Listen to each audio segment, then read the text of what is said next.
So, we're here to hear about outsourcing.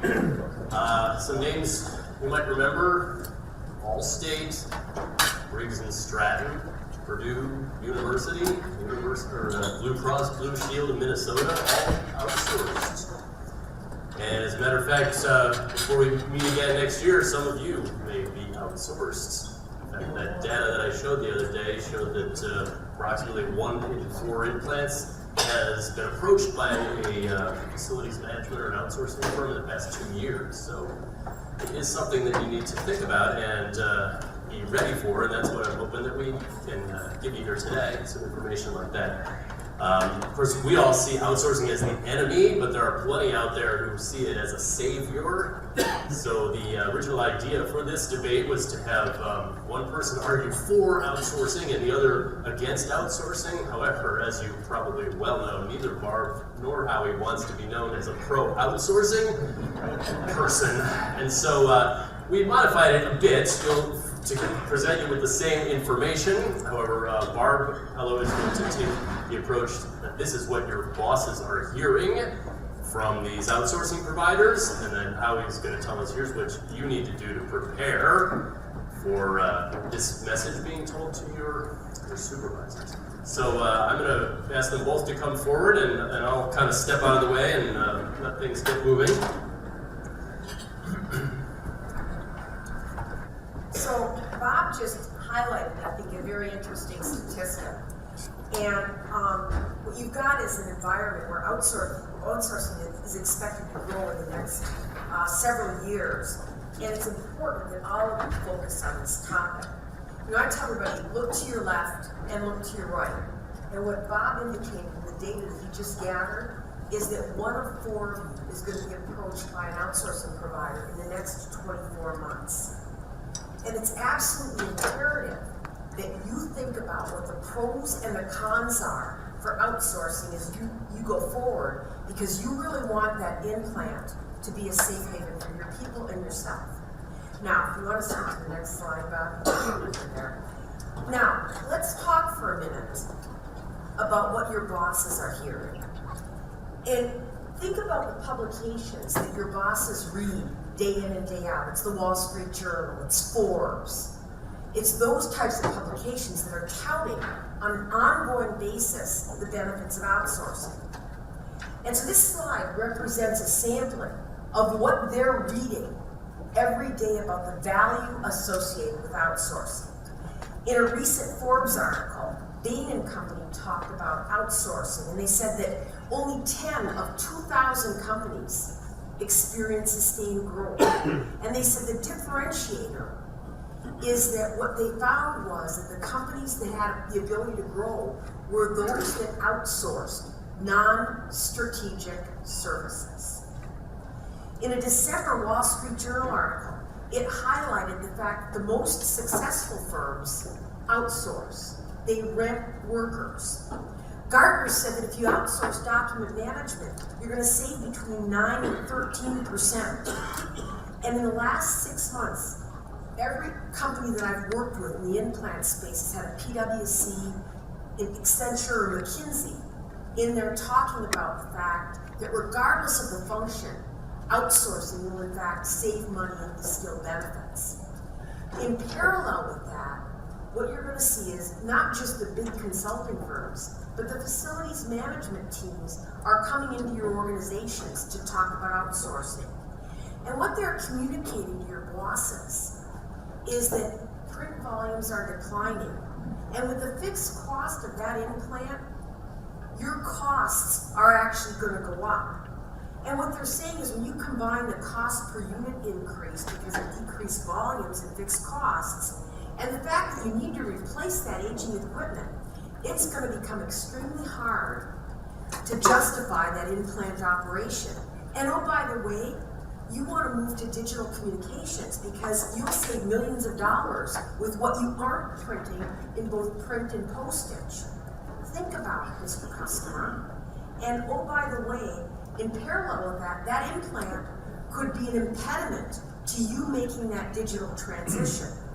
And then what that salesperson or that executive is going to sit down and tell your senior management team is, there are really 5 good reasons why you should consider us as a facilities manager.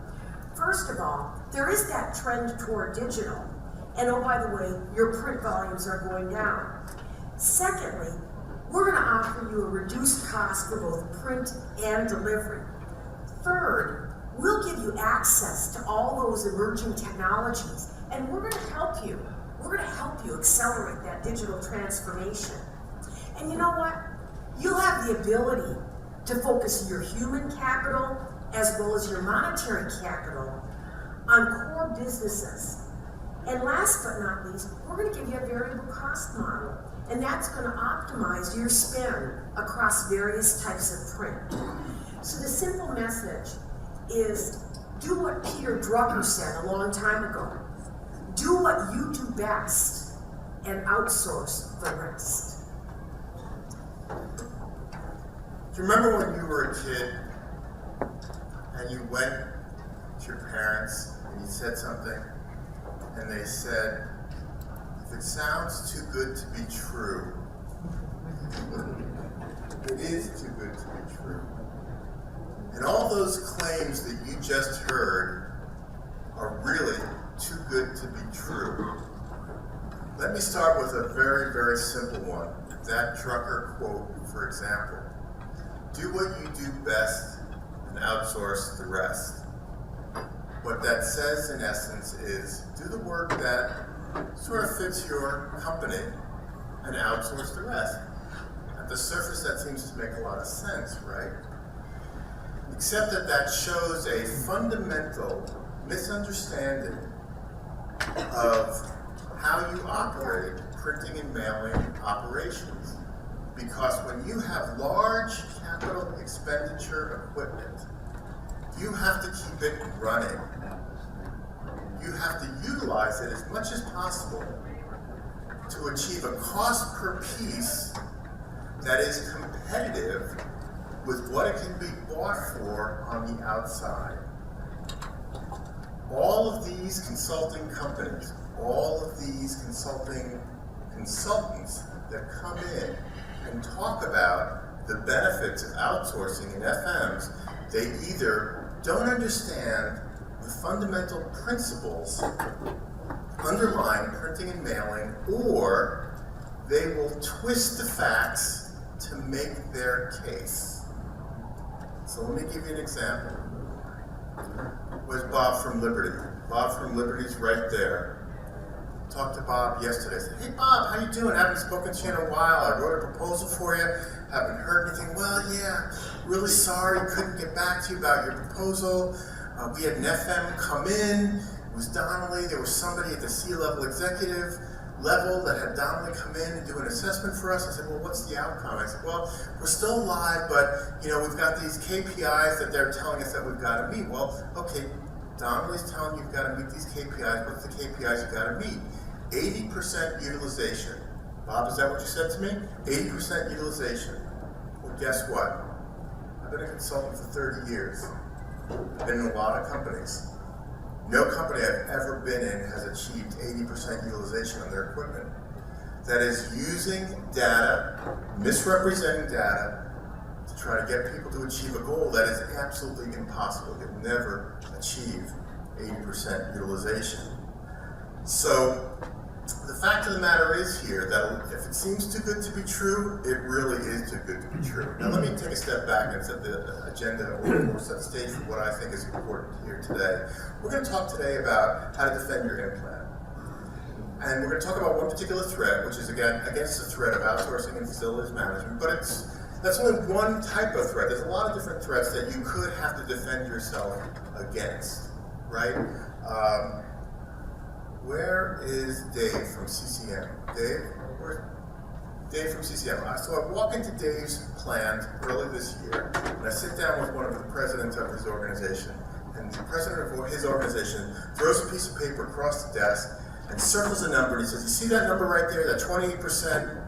I resent paying that 28% to support the implant. I don't want to pay that anymore. I don't know what, so I go back to the office and try to reallocate funding so they don't have to pay it. Fortunately, somebody higher than him said, don't worry about that, that's not important, we're not gonna. The point of the matter here is that you're gonna face threats from many different places. We're gonna talk about one particular threat, FMs and outsourcing, but what you need to know is that the way you can defend yourselves against outsourcing and FMs is the same way you can defend yourself against any threat. Metrics, reporting, be prepared to defend the implant, even though you might never need to defend the implant. So on this slide, let me return to our regularly scheduled program here. On this slide here, there's just as much information that says that outsourcing doesn't work, that says that outsourcing does work. So in articles that I've written for Bob over the years, in the white paper that I wrote for IPMA a couple of years ago, I actually quoted a lot of these sources that says that outsourcing does not work. And if anyone's interested, just write on the back of your card, sources that say that outsourcing don't work. I'll be more than happy to send you a list of articles that say that outsourcing doesn't work. But here, for example, you see 57% expected best practices, quality and innovation, 31% said it never achieved it, 35% expected greater flexibility, capability, and scalability, didn't see it, 35%, et cetera, et cetera, et cetera. Next slide, Bob. What's also interesting to note is that everybody thinks and assumes, and your management will think and assume, that outsourcing all by itself will always save money, and it doesn't. And you need to be able to articulate this to your bosses. When you get called into that dreaded outsourcing meeting, you need to be able to say, outsourcing does not always save money. And you need to be able to defend the implant, because you're the last line of defense. When you're handed that proposal, you need to be able to look into that proposal and say, where am I missing that cost savings? And here's where you're missing that cost savings. It's all about SLAs. It's all about service level agreements. These guys that come in and say that you're going to save money, what it comes down to is they say, okay, we can't estimate all the work that you do, but we're going to estimate a portion of it. We're going to say, here's the lion's share of the work that you do. So it's 8.5, 11, and it goes through this kind of finishing equipment, and it's going to be turned around in 3 days. That's the lion's share of the work that you do. Anything that doesn't fit into that category, we're going to call an exception, and we're going to charge you more for it. You've got to look very closely at that, because there's a lot of work that fits into those exceptions. Here's an example.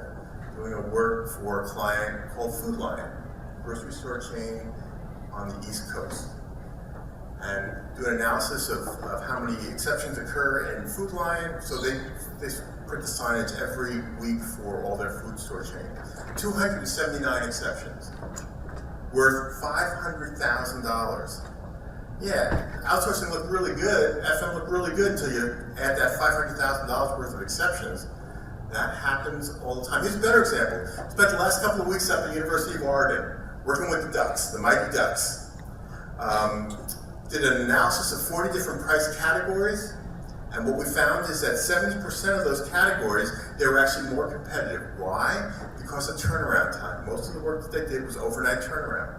70% of their work, they were more competitive because of overnight turn. So people order by 4 o'clock, 2 people come in at 5 o'clock in the morning, get on their black and white and color machines and get work out by 9 o'clock in the morning. 70%. When the companies, companies were asked to bid on work in overnight turn, their prices went way up. So it's those SLA exceptions is where you pay for a lot of money. And that's why those proposals look really good, because they don't take into account those exceptions. So you need to be aware of it. Next slide up. Before you go, I just wanted to point out what Howie says is true about if it sounds too good to be true, but you also have to keep in mind that is what your bosses find out when it's too late. What Barb was saying is what they're going to find out without you doing anything, and that's what they're going to believe. It reminded me when Howie was talking about some of those examples of an insurance company I talked to that was outsourced years ago, and the manager was retained to procure printing, and he told me flat out, none of those cost savings ever materialized. The service got worse, but the implant was gone. But again, it's too late at that point. So we're gonna keep going and hear about some more things that you need to do now. And one more thing. And sometimes they don't even look back at it. Believe it or not, sometimes they don't even look back at it. Harvard Chris from MSU, right? I did an analysis for them. They looked really good. They were about to add and expand capabilities. Their budget was cut by 1/3, and for auxiliary, so they had to cut their budget because their budget was cut by 1/3. And I said, Carmen, did you ever go back and look to see if you actually saved money? He said, you never look back. You never look back. We never look back and see if a decision that we made sense or not. We just assume that it made sense. So they never look back at those decisions. You got to catch them, or they never come back. Go ahead. And the big thing is, how is it presenting some great data? But it's never data that your bosses get. And if you're not communicating it, they're never going to hear it. And the big thing about it is you've got to look at what your bosses see in the marketplace. And so when you think about when they're reading the newspaper, they're reading Forbes magazine, they're reading Fortune, what the external press and consultants are communicating is, number one, everybody's thinking about outsourcing. It's going to exceed a $550 billion business on a global basis this year. That's the dollars that are flowing to third parties to perform what people categorize as non-core services. And then what you're seeing is sources that your bosses read every day identify key areas of opportunities. Right now, if you look at the marketing community, 53% of marketing executives plan to outsource a portion of marketing. 70% of small businesses have indicated that outsourcing is absolutely essential to growing their businesses and becoming competitive with larger firms.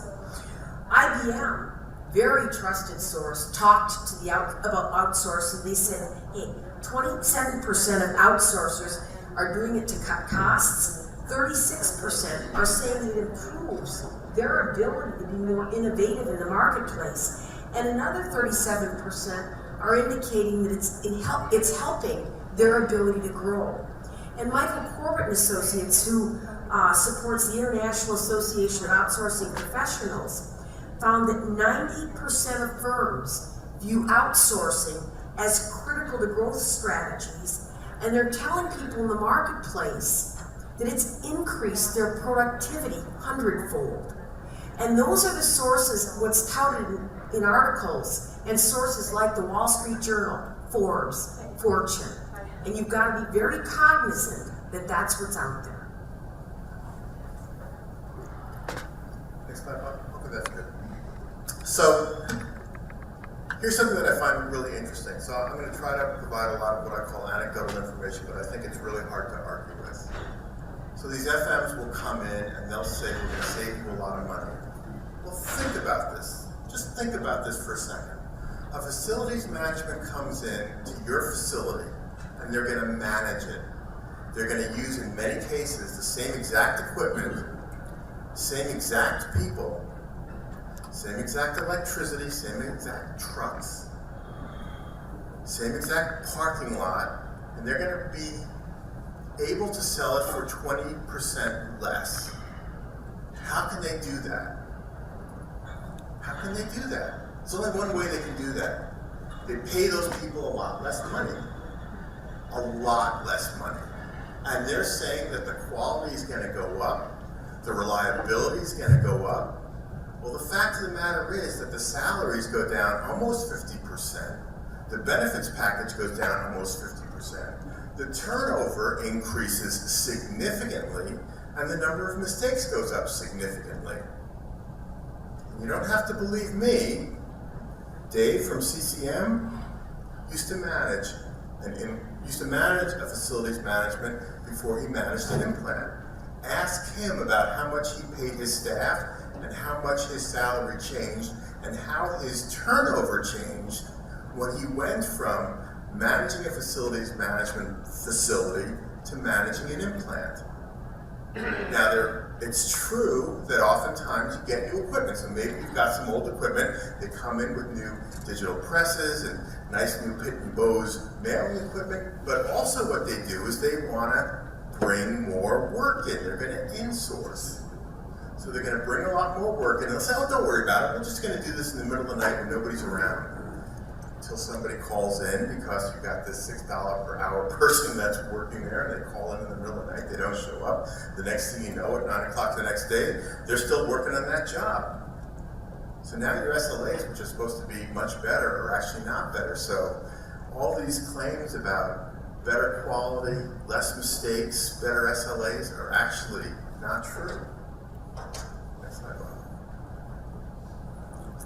Now, on the other side of the coin, when you think about this, and I'm going to ask for a show of hands for a second. How many of you are working in organizations that have outsourced a call center or some portion of IT? Several of you, okay?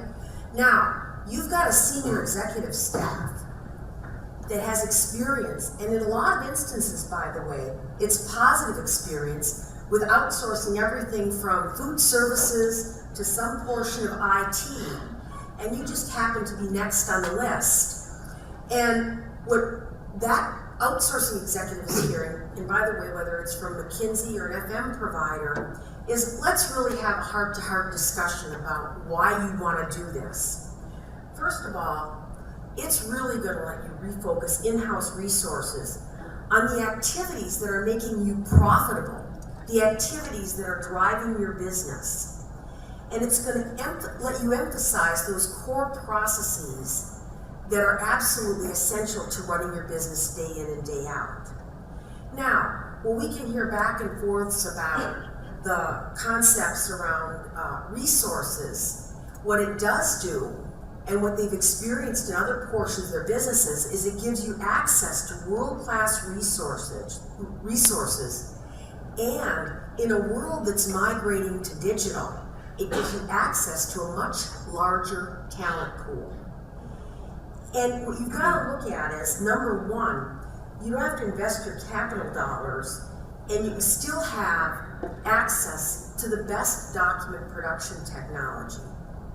When you talk about that talent pool, if you're dealing in a local market, the talent that you have access to is restricted to the people in that local market.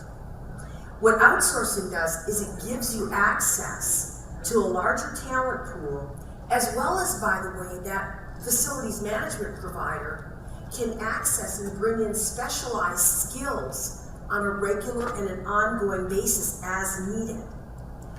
And you also have to keep in mind, guys, printing resources in today's market aren't readily available. And so you may not have access to the people that you need to run your presses anymore. That talent pool has diminished. Now, the other thing it can do is we know it can save you costs. First of all, you'll have less overhead.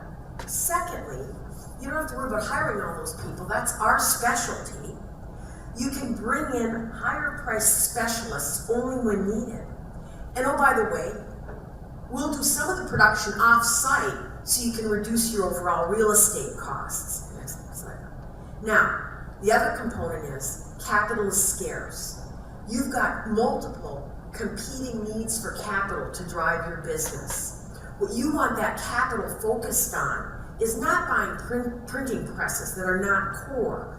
What you want to focus that capital on are the essential components that you need to have drive your business. Quite honestly, it's going to reduce your overall risk. We're going to manage the employee turnover side, and we'll make sure you have the right skills in place when and where you need them. It's going to give you flexibility with staffing. You all have cyclical needs relative to document production. We'll take care of making sure that you've got the right resources on board to deal with the seasonal or cyclical requirements. You know, with a migration to digital, the other big thing as a facilities manager or a consulting firm we can do is we can accelerate that digital migration, which will, by the way, accelerate your cost savings. Now, the other thing you'll hear about is maybe the turnaround time won't be as great. Quite honestly, your in-plant only operates 8 hours a day, 5 days a week. We've got facilities that operate 7 days a week, 24/7. We'll make sure we meet those SLAs. And last but not least, outsourcing is going to give your business a competitive edge. It's going to increase the overall productivity while managing those internal resources much, much more effectively. And that's the scenario that your bosses are going to be told day in and day out if you haven't done a good job at being proactive early on. We'll go back a slide, Bob. So here's what they're hearing, right? The theory is that it's going to save money, reduce risk, increase flexibility, help you re-engineer, turn around things faster, give you a better competitive edge. That's the theory. Another anecdotal case. Every year, there are books written by management gurus. Every year, there are case histories written by the same management companies. I don't remember a book like Good to Great, or Traction, or Essential Drucker, or Re-engineering the Corporation that ever talked about what leading companies do to succeed is outsourcing. Show me a book that says that the best companies in the world are the companies that succeed because of their outsourcing. They talk about outsourcing as a way to reduce money looking forward, but show me a book that has studied companies that have been successful that say the reason that these companies are successful is because of outsourcing. Because there are none. Next slide, Bob. So in theory, outsourcing works great, but there is absolutely no evidence looking back at successful companies that outsourcing is one of the reasons why they are successful. But if you look at the value proposition of what implants offer, which you can point to as facts, is they are convenient. They do save money. They don't charge penalties for late delivery. They do provide compliance for regulations. There are no hidden costs. You do maintain control and maintain and lower risk. All the things that are on this slide are truly things that you can point to looking back. All of the things that people point to as theoretical benefits are things that are looked at looking forward. Show me something that you could look at looking back at successful companies, and you won't find any. Howie, I'm going to just tell you one thing. Bain & Company did publish an extensive study, and that was the one I mentioned earlier, touted in Forbes magazine. It's available, and they use it all the time. And what they've got is they've surveyed 2,000 companies. They've looked at those with sustainable growth, and what they found out is the companies that are growing the fastest have outsourced non-strategic services. Those are usually IT services. Well, it cuts across the main study, it cuts across the gamut, but that message that people are using to filter up is one of, okay, if I should look at anything that's non-core, and that's what Bain's doing when they go into an engagement. They're looking across the entire organization. So they've really done a good job at looking and going into that consulting business, at articulating and communicating that with the executive team. I'd be interested in seeing that because all the studies that I've seen that show that outsourcing is successful, they're looking at things like restaurants and fleet of trucks and IT and things like that. I've never seen anything that looked at anything involved with printing. But it cuts across the gamut. That's the high-level message that goes there. Now, the other big question we've got to look at is how does that discussion get started? And I've been involved in 5 or 6 situations in the last 6 months. And there are a set of buzzwords that you've got to listen to inside the organization.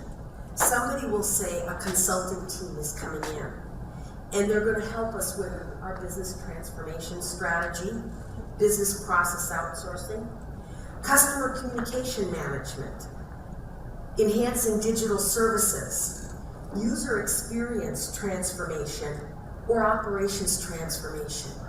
And these are what consultants like PwC, McKinsey, etc. are selling to major corporations. Ultimately, one of those buzzwords has always cascaded down to an evaluation of the implant in every one of those instances. So if somebody's coming in to do a study that says something that uses those words, understand that you are on that list for evaluation. You may not think so, but it'll happen.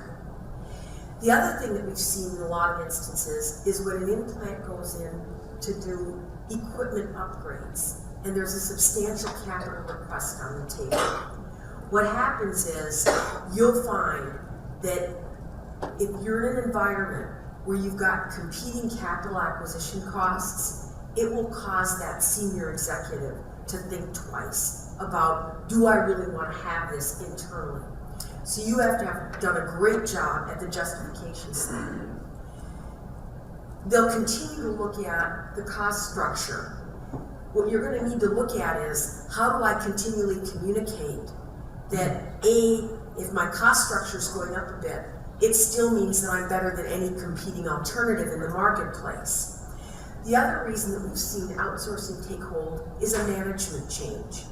And that new senior management is sitting down saying, and it might be a VP of finance, how do I make my mark on cutting the costs for the organization? Now, I couldn't help it, but Robert and I were talking yesterday about liberty. And there are some things that are going to that propose and develop interesting challenges. For instance, sometimes your boss's son may have taken a job with a facilities management company. It's a little tough. Other instances, and one other case that came up was the president of the company was playing golf with the president of the facilities management document outsourcing company, and through the course of the golf match, he said, hey, we could do this for your company more cost effectively. And that triggered and cascaded the effort. So, but you need to look at and say, have I been proactive so that my boss and my boss's boss and the entire organization knows what I do? That's a great setup, Barb. Thanks for that. In a number of articles that I've written for Bob over the years, I use this line from Art of War, which is, know your enemy, know yourself, and you can fight it under battle without disaster. And what that means is, you really have to prepare for battle even though you might not ever need to be in battle. And I was trying to think of another, I've been using that so much, it's kind of getting old in my mind. I've been thinking about, is there another way to say that? And I thought about a movie that I really like. It's called Man on Fire. I don't know if anybody remembers it. It's an old Denzel Washington movie. He plays a washed-up ex-CIA agent. He's the bodyguard of Dakota Fanning, who was a 9-year-old or some young girl. And she's she's having trouble getting off the blocks to compete in a swim meet. And she's trained, and she's fearful of the gunshot. And I think a lot of us are fearful of the outsourcing threat. And she wants to get better, so she has to train.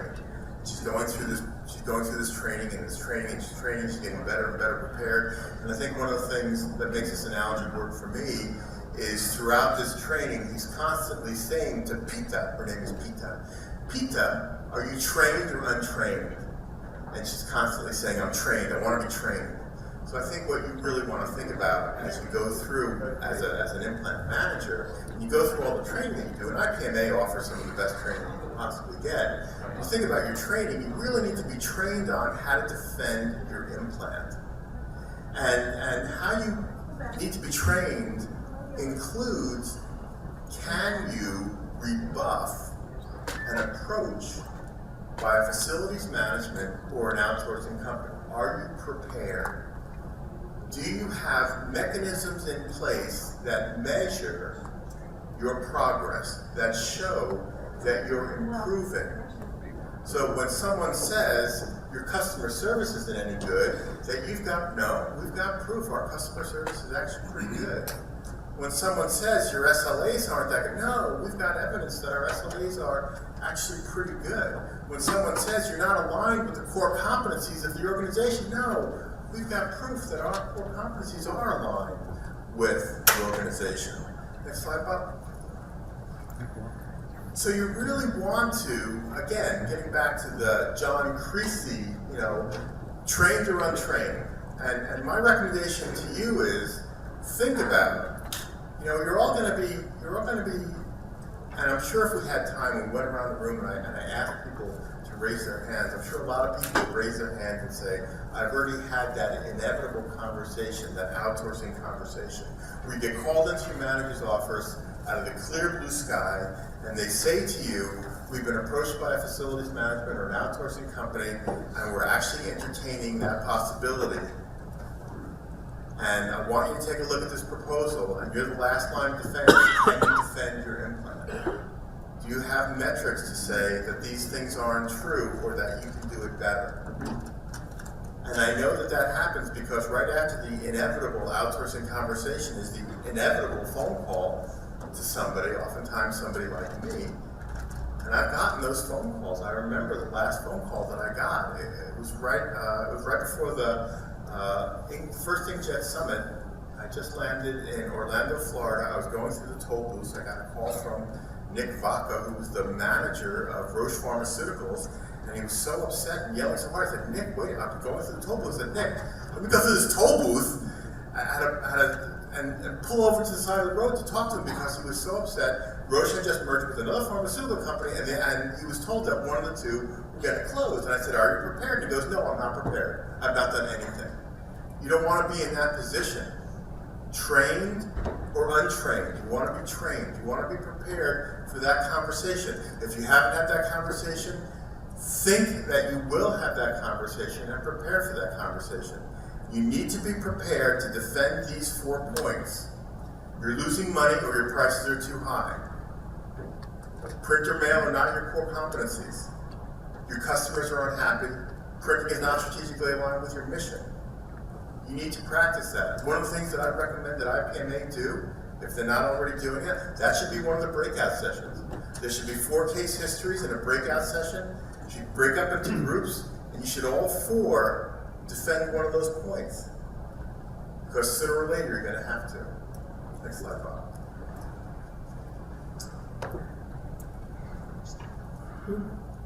First one.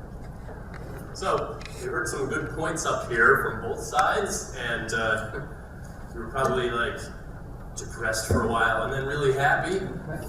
But Then depressed again. Yes, and so on. But it's important that all of these things you think about, especially everything that Barb was saying, because whether or not you think you know the right answers, that's not what the folks who make the decisions are going to be hearing.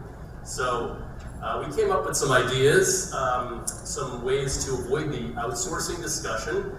We're going to go through some of these, and so take notes here and see which of these things you can implement in your operations. So, excuse me.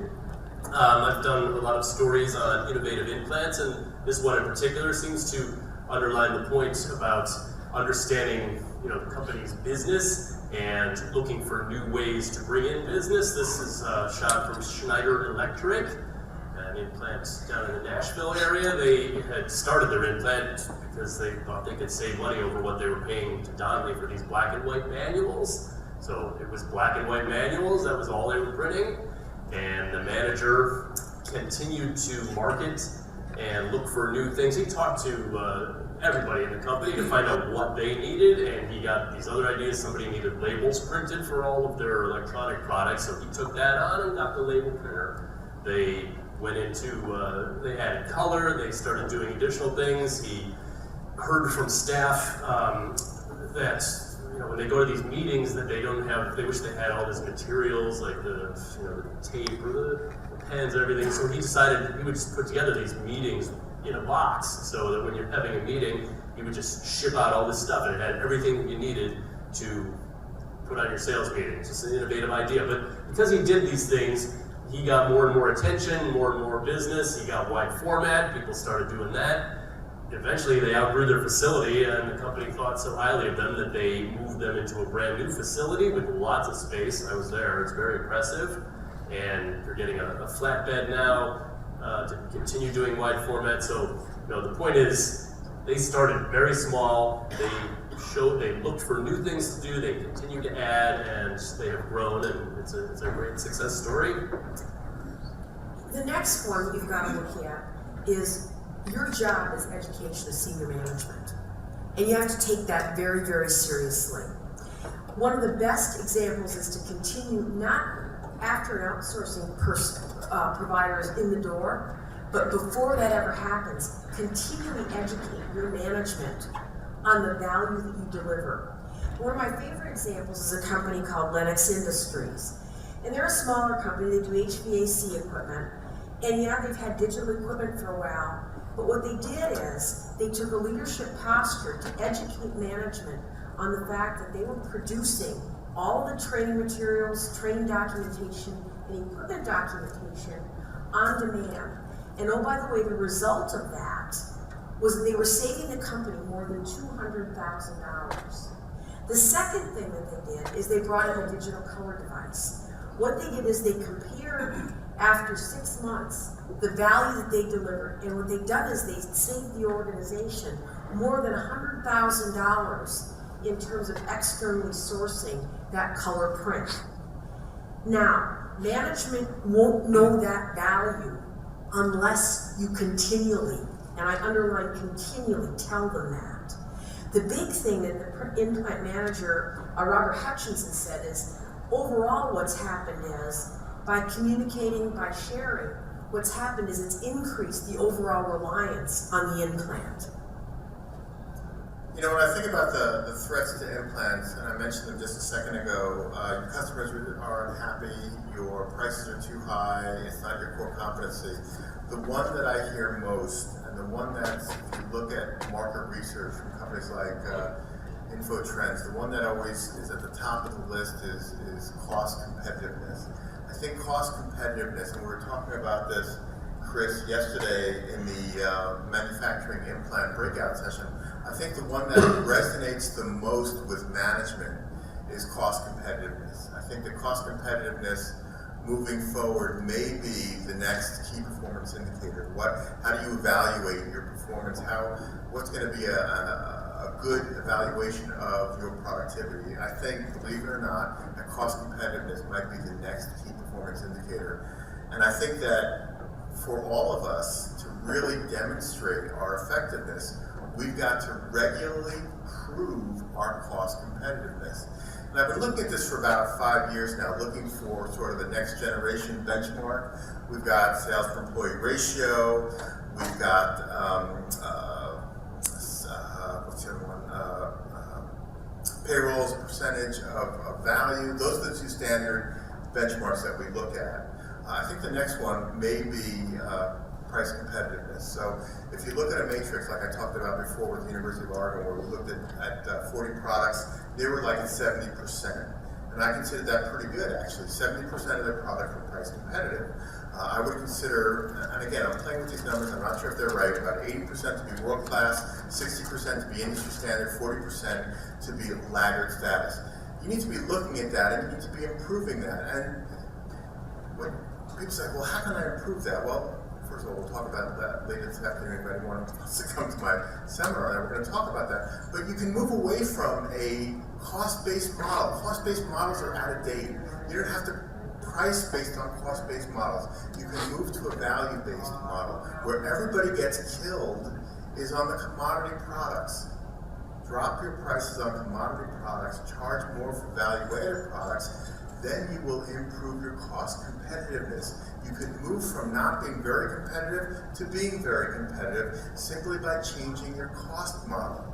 Change from a cost-based model to a value-based model. The take-home story here is I think that cost competitiveness is going to become a significant indication of your value. You need to measure that and show that you're improving it. To go off on the value added topic. You've heard me writing and talking about adding value-added services. In my presentation the other day, I talked all about it. So that's where you're going to differentiate yourself. Look for these things that you can do that people need. This is an example of West Carolina University, where they have continually talked to their customers to find out what was needed. They were an early adopter of wide format and flatbed. Now they're doing all the signs all over campus. And they're not just taking jobs when people need something printed and they do it. They're more into having the conversation with the departments when they're thinking, like, well, we want to redo our lobby. So they call the implant in as a consultant and they talk about what various things they can offer with their wide format and how they can make it look better. So it's being part of that conversation. They're also doing other things, with their engraving. They realized that the university laptops, there was a need to engrave the university's logo into it so now they go to the implant for that service.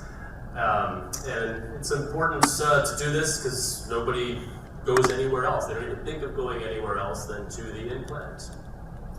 Let me share with you a couple of thoughts. I was real impressed, and Bob had a big article in Implant Graphics on its Implant Awareness Month. Doing it a month a year isn't enough. You have to sit down and say, every day I have to promote my implant to the organization. It's got to be a way of life. And so, what you want to do is you want to educate the market on what types of new technologies that you've put in place. You want to make sure that you've got the right signs and banners around your implant to talk about what you can do. You want to be able to use tools like LinkedIn and Facebook and get people to like your implant. You want to have maybe a contest for your customers. Displaying, by the way, the fact that you've got competitive pricing. Create a lot of signs throughout the organization to show cost savings compared to outside vendors. Do things like a videotape and post it on YouTube and make it accessible to the organization. Earlier this morning, somebody said using a personal note. It can deliver some of the work that you do for the departments with a thank you note, handwritten, by the way. Invite upper management to a pizza party in your facility. All of those kinds of things to sit down and build that awareness of what you do day in and day out for the organization. If you don't know and you aren't, or if they don't know, it's because you aren't telling them. As I walked around the floor the last 2 days, one of the things that I was laughing at was I heard a lot of presentations about justification. Not that that's a funny subject, but I'll share with you why I was laughing. At the request of Mark Michelson from Printing Impressions, I wrote an article in December last year on total cost of operation. I wrote this article on total cost of operation. And then I got this really nasty reply that was written by these two old guys at Cal Poly that eviscerated me, saying that total cost of operation had absolutely no place in print production evaluations at all. As I walked around, I listened to Angela yesterday make a lunchtime presentation. One of the points that she made was the importance of looking at total cost of operation. Amanda from the University of Pittsburgh, when she talked about how she hadn't calculated replacing the roof for her new inkjet press to support new venting, was really talking about considering the total cost of operation. When I talk about how you need to compare the outsourcing SLAs to what it costs for you to do it internally, with those exceptions, when it's rush charges, that's really talking about the total cost of operations. So this horrible article where I got creamed, just killed in this rebuttal that these two old guys from Cal. And they said, it's like they said to me, that young whippersnapper, he doesn't know what he's talking about. Total cost of operation is very important. I believe it's very important. I think it plays a really important role in your cost justification. I really think that when you want to compare different ways of looking at equipment, you should look at total cost of operation. In fact, you should look at total cost of operation per product. And total cost of operation should really drive your cost justification, should really drive your ROI, and should really drive your payback period. So when you're looking at these different things, think about total cost of operation. And don't believe those guys that are saying, that young whippersnapper. It's important to deliver innovative products and not just think about what orders you can take and deliver. So, University of Oklahoma is one example that is doing the promotional products. I talked about that a little bit the other day. And so they're providing these things without just, they're not printing them themselves, and so they're doing the bags for conferences, it looks like a clock over there, there's pens, there's mugs, all that kind of stuff.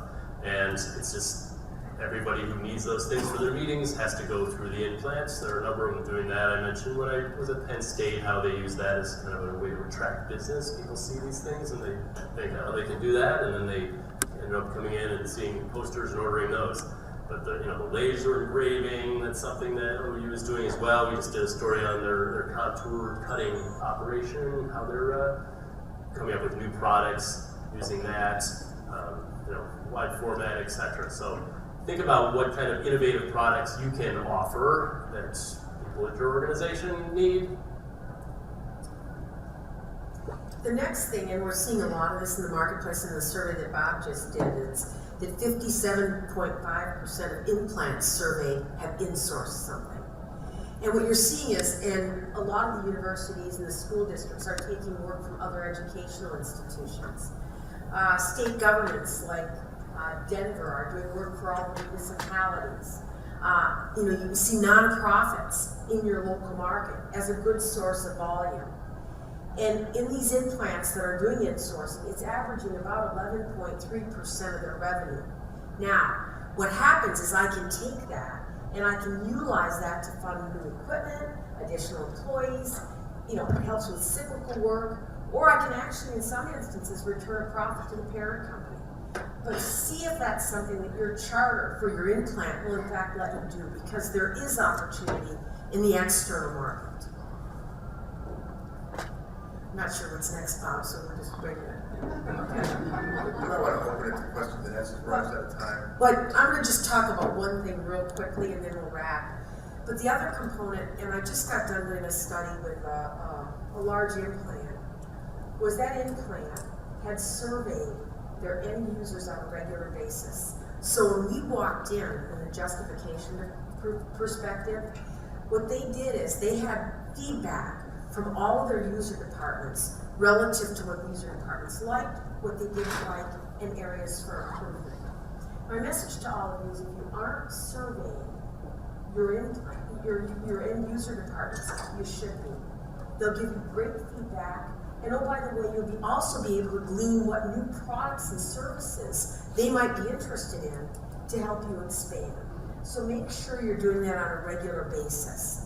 I think one of the big things, and I wrapped up with a quote, but I think the big message that, and if there's one takeaway we should all have from this, is that the outsourcing decision is in fact one that you can avoid.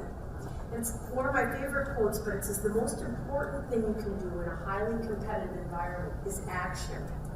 And you just need to take matters into your own hands. You need to create your own possibilities. And you need to be proactive. And I tell everybody, I don't care if it's in your career or your personal life, you gotta get going, you gotta take charge, you've gotta make it happen, and you've gotta be proactive. Don't be lazy. So a lot of really good stories, I think, from the book, From Good to Great. And if you haven't read it, I'd recommend that you read it. One of them talks about the flywheel analogy, in which it's really hard to build this flywheel that's 12 feet wide, made of steel and concrete, but once you build it, it sort of maintains its own momentum. And I think that building measurements and reporting structure is like that. It's really hard to do, but once you get it done, then it's really easy to maintain. And I'm reminded of somebody who used to work at the University of Boulder, Al Goranson, who's now part of the RICO consulting team, who went out and built this really great report for his manager, which was filled with infographics. So instead of having spreadsheets and spreadsheets of information, he used infographics to report to his manager how things were going. So little tiny icons would be filled with numbers. And what Al said is that, his boss really understood the underlying numbers, but then he would take it to his boss's boss, and that would show him how the department was doing. And it was hard to get that to work, but once he got it to work, it made his life incredibly easy. And that's what I'm recommending everyone should do, is to take the time to build the metrics and reporting structure that you can use and that will support your implant forever. I'm going to step in here, and I want to thank Howie and Barb so much for this. It's been very informative, and they're going to be here. If you have any questions you're afraid to ask, please seek them out. So thanks very much.